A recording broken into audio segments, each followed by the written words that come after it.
आदाब नाज़रीन, खबरनामे में आपका इस्तकबाल है। मैं हूं आपके साथ रेशमा। आइए नजर डालते हैं इस वक्त की हेडलाइंस पर।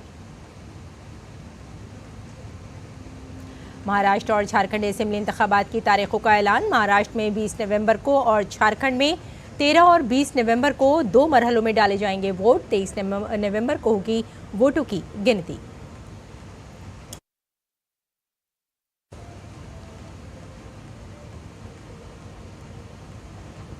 वज़ीर-ए-आज़म नरेंद्र मोदी ने दिल्ली में आलमी टेलीकम्युनिकेशन स्टैंडर्डाइजेशन असेंबली और 8वें इंडिया मोबाइल कांग्रेस 2024 का किया इफ्तिताह। कहा, दुनिया को जोड़ना भारत का मिशन है। मेयारी खिदमत पर भारत का जोर।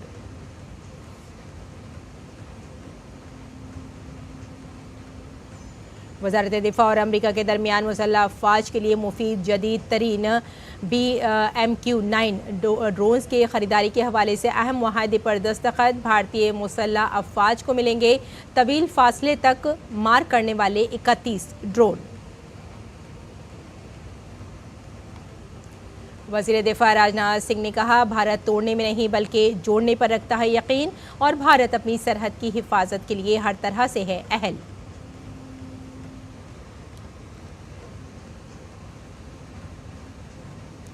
और ISSF वर्ल्ड कप फाइनल के पहले दिन भारत की सोनम उत्तम मस्कर ने खवातीन के 10 मीटर एयर राइफल मुकाबले में 252.9 के स्कोर के साथ जीता चांदी का तमगा।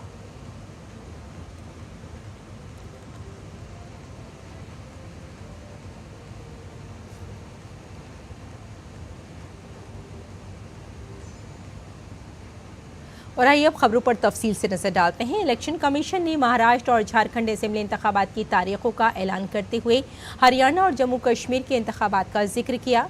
Chief election commissioner Rajiv Kumar ने कहा कि ये दोनों इंतखाबात तवील अरसे तक याद रखे जाएंगे। कमीशन ने कहा कि जम्मू कश्मीर में इंतखाबात के दौरान कहीं भी तशद्दुद नहीं हुआ।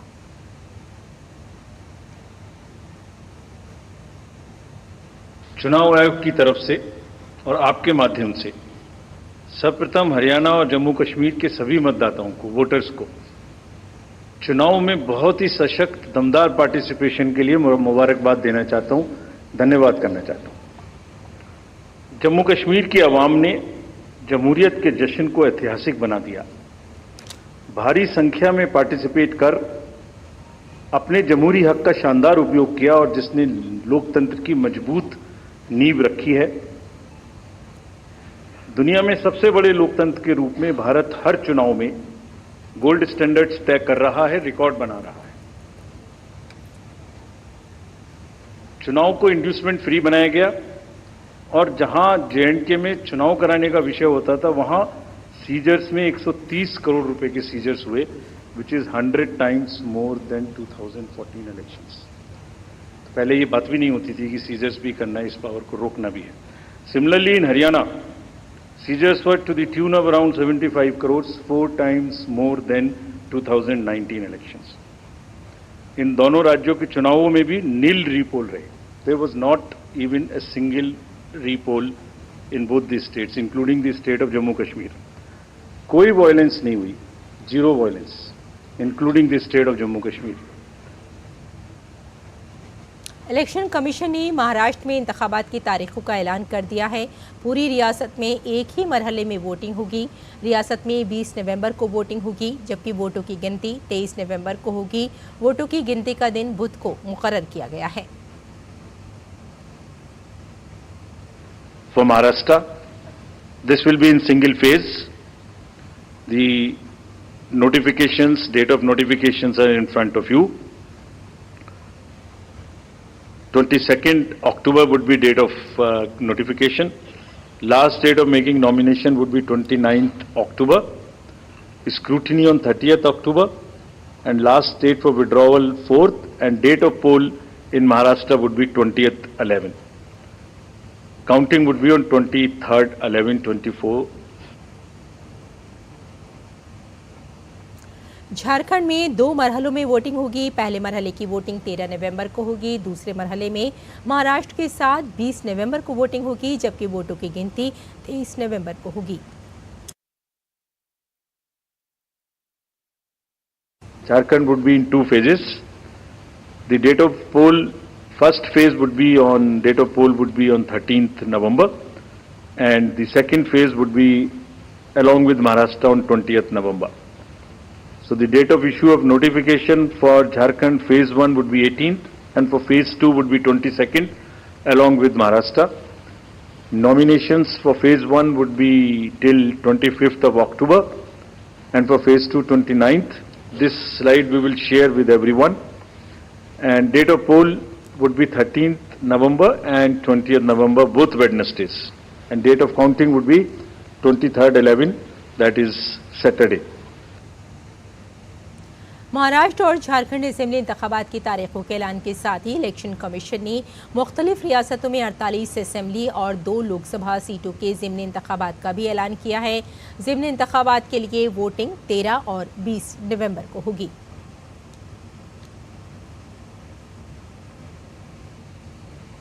आगे बढ़ते हैं। वजीर आजम नरेंद्र मोदी ने नई दिल्ली के भारत मंडपम में इंटरनेशनल टेलीकम्युनिकेशन यूनियन की आलमी टेलीकम्युनिकेशन स्टैंडर्डाइजेशन असेंबली का इफ्तिताह किया। ये कॉन्फ्रेंस अगली नस्ल की अहम टेक्नोलॉजीज जैसे 6G, AI और साइबर सिक्योरिटी के मेयारात पर गौर व फिक्र करने का एक अहम प्लेटफॉर्म है। तकरीब में 190 से ज़ायद ममालिक के 3000 से ज़ायद मंदुबीन शिरकत कर रहे हैं।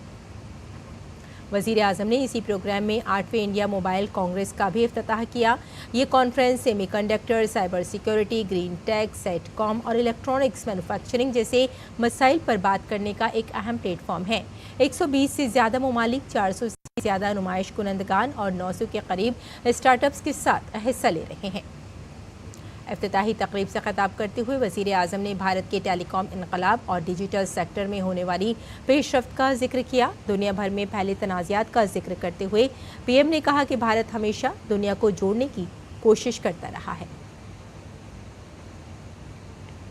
भारत हजारों वर्षों से वसुधैव कुटुंबकम के हमें अमर संदेश को जीता रहा है। हमें G20 का नेतृत्व करने का अवसर मिला, तब भी हमने one earth, one family, one future का ही संदेश दिया। भारत दुनिया को कॉन्फ्लिक्ट से बाहर निकालकर कनेक्ट करने में ही जुटा है। प्राचीन सिल्क रूट से लेकर आज के टेक्नोलॉजी रूट तक भारत का हमेशा एक ही मिशन रहा है, दुनिया को कनेक्ट करना और प्रगति के नए रास्ते खोलना। वज़ीर आज़म ने टेलीकॉम और डिजिटल टेक्नोलॉजी को शमूलियत पर मबनी बनाने पर जोर दिया। पीएम ने कहा कि भारत ने इस टेक्नोलॉजी का इस्तेमाल करके लोगों की जिंदगियों में मुस्बत तब्दीलियां मुमकिन बनाई हैं।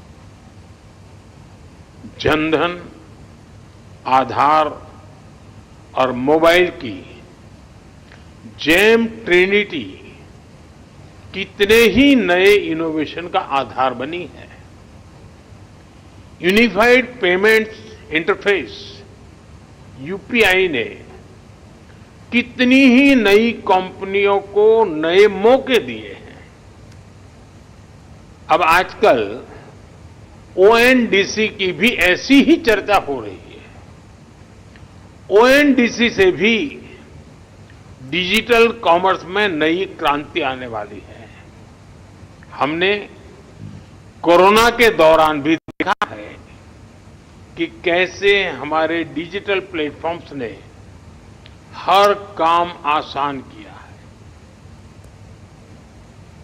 शमूलियत के साथ साथ सिक्योरिटी को भी अहम करार देते हुए वज़ीर आज़म ने टेक्नोलॉजी के हवाले से आलमी सतह पर मेयारात तय करने पर जोर दिया। टेक्नोलॉजी के लिए वैश्विक स्तर पर डूज एंड डोंट्स बनाने होंगे। आज जितने भी डिजिटल टूल्स और एप्लीकेशंस हैं, वो बंधनों से परे हैं, किसी भी देश की बाउंड्री से परे हैं। इसलिए कोई भी देश अकेले साइबर थ्रेट से अपने नागरिकों की रक्षा नहीं कर सकता। इसके लिए हमें मिलकर काम करना होगा। ग्लोबल संस्थाओं को आगे बढ़कर जिम्मेदारी उठानी होगी। वज़ीर आज़म ने भारत में नमो ड्रोन दीदी जैसी मुहिमों का जिक्र किया, जिसने ख़वातीन को बाइख्तियार बनाने की राह हमवार की है। पीएम ने मोबाइल फ़ोन मैन्युफैक्चरिंग में भारत में होने वाली ज़बरदस्त तरक्की को भी उजागर किया। 2014 में भारत में सिर्फ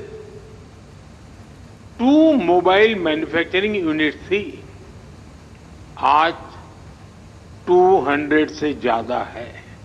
पहले हम ज्यादातर फोन बाहर से इंपोर्ट करते थे, आज हम पहले से 6 गुना ज्यादा मोबाइल फोन भारत में बना रहे हैं। हमारी पहचान एक मोबाइल एक्सपोर्टर देश की है और हम इतने पर ही नहीं रुके हैं। अब हम चिप से लेकर फिनिश प्रोडक्ट तक दुनिया को एक complete made in India phone देने में जुटे हैं। इस मौके पर वज़ीर आज़म नरेंद्र मोदी ने एक नुमाइश का भी दौरा किया। ये टेलीकम्युनिकेशन और डिजिटल टेक्नोलॉजी के मैदान में होने वाली पेशरफ्त को जाहिर करता है।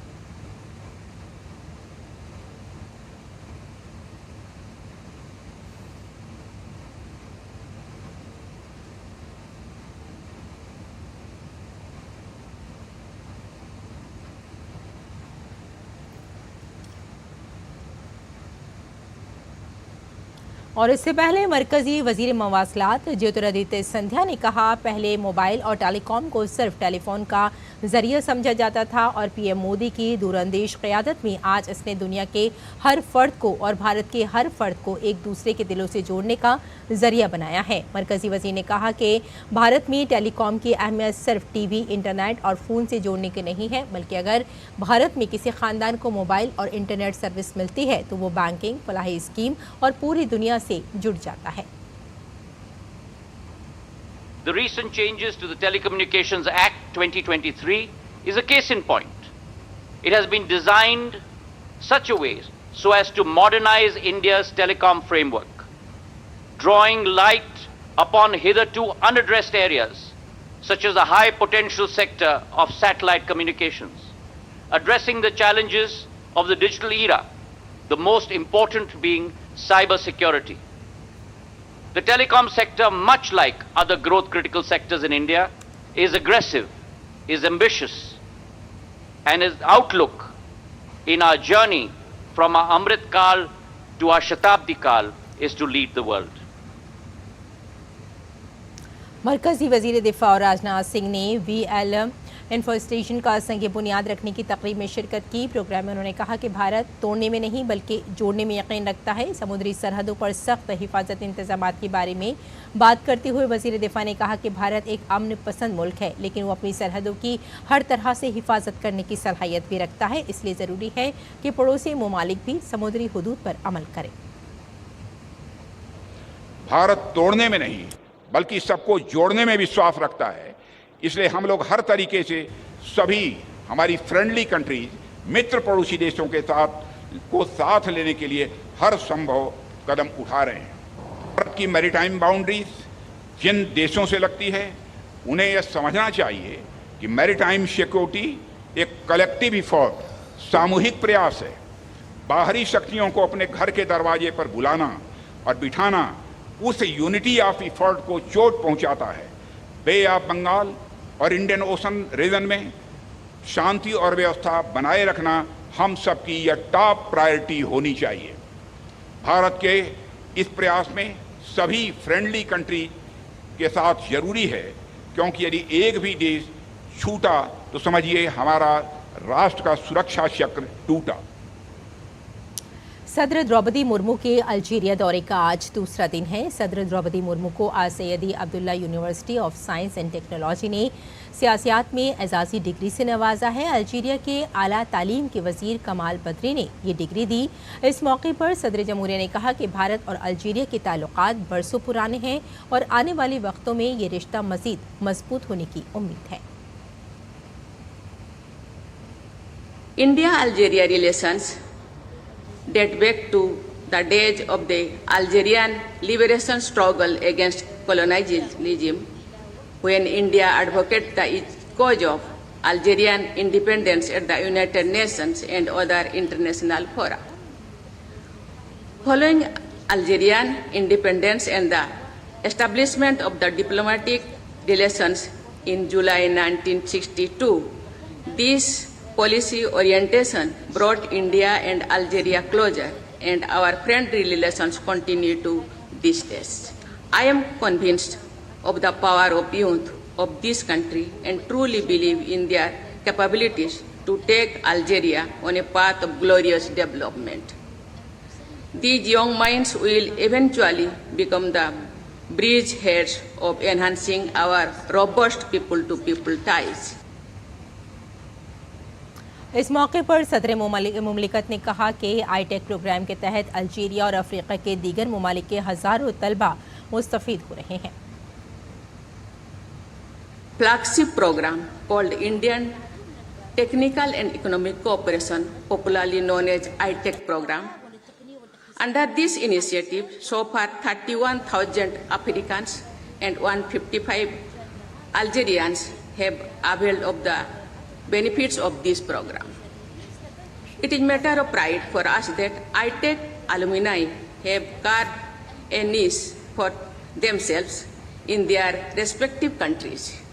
Many of them have become ministers, senior diplomats, government officials, and leading entrepreneurs. I urge government of Algeria to utilize this unique opportunity being offered by the Indian government. और नायब सदर जगदीप धनखड़ राजस्थान के एक रोज़ा दौरे पर हैं। इस दौरान उन्होंने जयपुर के बिरला ऑडिटोरियम में चार्टर्ड अकाउंटेंट्स के लिए मुनक़िदा बैनुल-अक़वामी कॉन्फ्रेंस का इफ्तिताह किया। इस प्रोग्राम का इनेकाद board of internal audit and management accounting और digital accounting and assurance board ने किया है।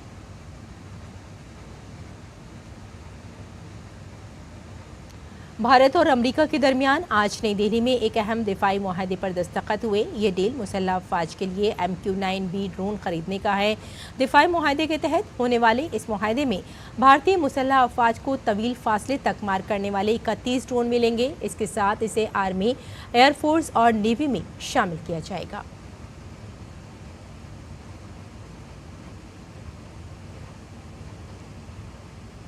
और बीजेपी की सेंट्रल इलेक्शन कमेटी की मीटिंग भी आज होगी। बीजेपी हेडक्वार्टर में होने वाली इस मीटिंग में झारखंड असेंबली के लिए पार्टी उम्मीदवारों के नामों पर तबादला ख्याल किया जाएगा। इस कमेटी में वज़ीर आज़म नरेंद्र मोदी के अलावा बीजेपी सदर और वज़ीर दाखिला अमित शाह समेत कई नाम हैं, जिनकी मौजूदगी में उम्मीदवारों के नामों पर हतमी मोहर लग सकती है।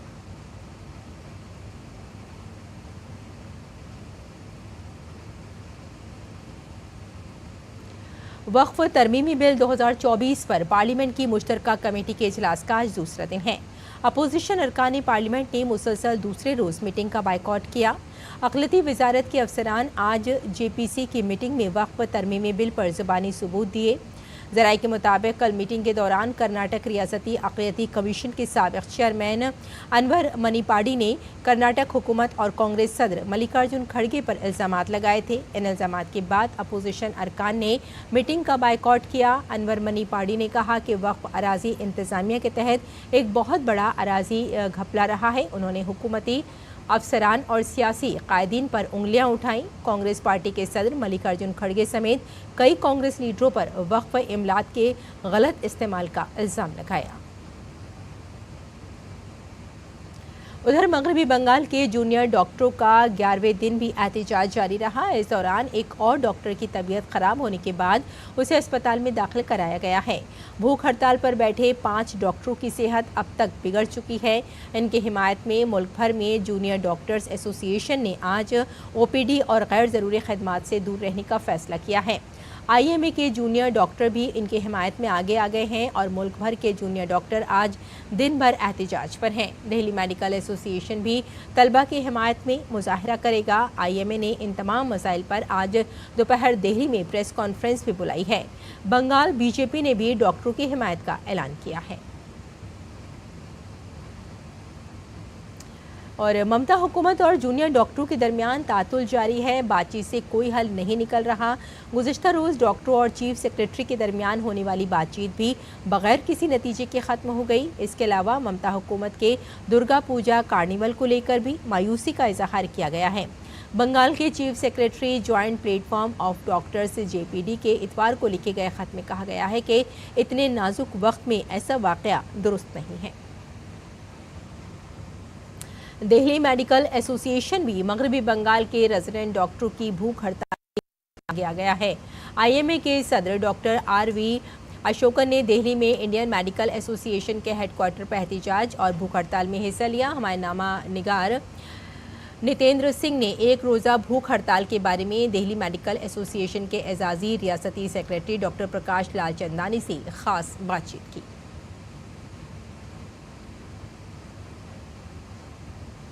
पश्चिम बंगाल में रेजिडेंट डॉक्टर की जो भूख हड़ताल चल रही है उसके समर्थन में दिल्ली मेडिकल एसोसिएशन भी आज एक दिन का भूख हड़ताल रखा हुआ है और IMA हेडक्वार्टर पर इस भूख हड़ताल का आयोजन किया गया है। हमारे साथ डॉक्टर प्रकाश लाल चंदानी है जो ऑनरेबल स्टेट सेक्रेटरी हैं। डॉक्टर साहब बताइए कि किस तरीके से आपका ये हंगर स्ट्राइक चलेगा? देखिए, वेस्ट बंगाल में जूनियर रेजिडेंट डॉक्टर्स आज 10वां दिन है उनकी भूख हड़ताल का और जितनी मेरी जानकारी है 5 जो रेजिडेंट डॉक्टर्स हैं अपने गिरती हुई स्वास्थ्य के कारण उनको ICU में एडमिट करना पड़ गया है और नेशनल मेडिकल एसोसिएशन जो है उन्होंने सारी जो अपनी स्टेट और लोकल ब्रांचेस को के साथ मीटिंग कन्वेन करी और उनके सपोर्ट में एक दिन का ये जो पूरे देश में एक दिन की जो टोकन प्रोटेस्ट धरना है और हड़ताल है वो जूनियर डॉक्टर नेटवर्क और मेडिकल स्टूडेंट नेटवर्क के थ्रू ये की जाएगी। अपील भी करेंगे वेस्ट बंगाल गवर्नमेंट से और सेंट्रल गवर्नमेंट से भी कि वेस्ट बंगाल गवर्नमेंट के जो इश्यूज़ हैं वो उनको जल्दी से जल्दी उनका वो करे, सिद्ध करे और सेंट्रल गवर्नमेंट से भी कि जो सेंट्रल गवर्नमेंट के पर्टेनिंग इश्यूज़ हैं वो उनका भी सोल्यूशन दें हम सब। आप लोग की मांग क्या है? देखिए, सेंट्रल गवर्नमेंट से तो हमारी सिंपल एक मांग है central health care protection act as of now और national task force supreme court के कहने पे गठन हो ही गया है। हम चाहते हैं उनके डिसीजंस बहुत जल्द से जल्द आएँ। जो सबसे बड़ी डिमांड है जो दोषी हैं RG कार रेप और मर्डर के लिए उनकी इन्वेस्टिगेशन फास्टेस्ट होनी चाहिए और जो दोषी पाए जाएं उन्हें जल्द से जल्द सज़ा मिलनी चाहिए। ये तो नंबर 1 डिमांड है ही है। साथ में आज तक जो 2 महीने होने को आ रहे हैं जो सेफ्टी एंड सिक्योरिटी मैकेनिज्म्स हैं वेरियस मेडिकल कॉलेजेस में वो अभी तक मिले नहीं हैं। तो इस तरीके से डॉक्टरों का ये कहना है कि जो जायज़ मांग है जो डॉक्टर्स का उसको सरकार जरूर माने और उनकी निगाह नेशनल टास्क फोर्स पर भी है कि उनकी रिकमेंडेशन क्या होती है और सुप्रीम कोर्ट उसको आगे कैसे डायरेक्शन देता है। कैमरामैन मोंटी के साथ नितिन सिंह, DD न्यूज़, दिल्ली। और बहराइच में दुर्गा मूर्ति विसर्जन के दौरान हुए तशद्दुद के वाक़यात के बाद हालात मामूल पर आ रहे हैं। ताहम एहतियाती तदाबीर के तौर पर इंटरनेट सर्विस बंद कर दी गई है। योगी हुकूमत ने शरपसंदों से निमटने के लिए हर मोड़ पर बड़ी तादाद में फोर्स तैनात कर दी है। पुलिस की गश्त मुसलसल जारी है। इससे पहले कल तक तशद्दुद में अपनी जान गंवाने वाले नौजवान के अहले खाना इंसाफ का मुतालबा करते हुए एहतजाज कर रहे थे, लेकिन मुकामी MLA की यकीन दहानी के बाद खानदान आखिरी रसूमात के लिए राजी हो गया। वज़ीर आला योगी आदित्यनाथ ने आज मुतासिरा खानदान से मुलाकात की।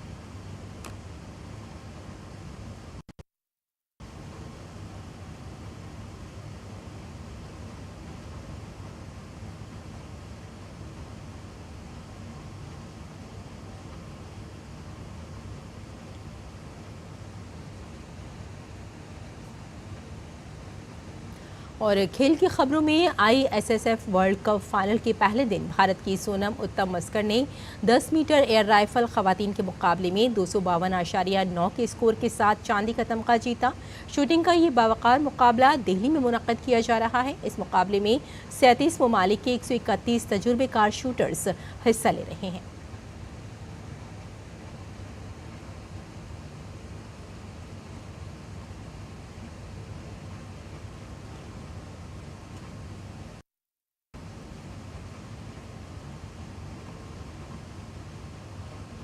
तो नाज़रीन, खबरनामे में फ़िलहाल इतना ही। इजाज़त दें। आदाब।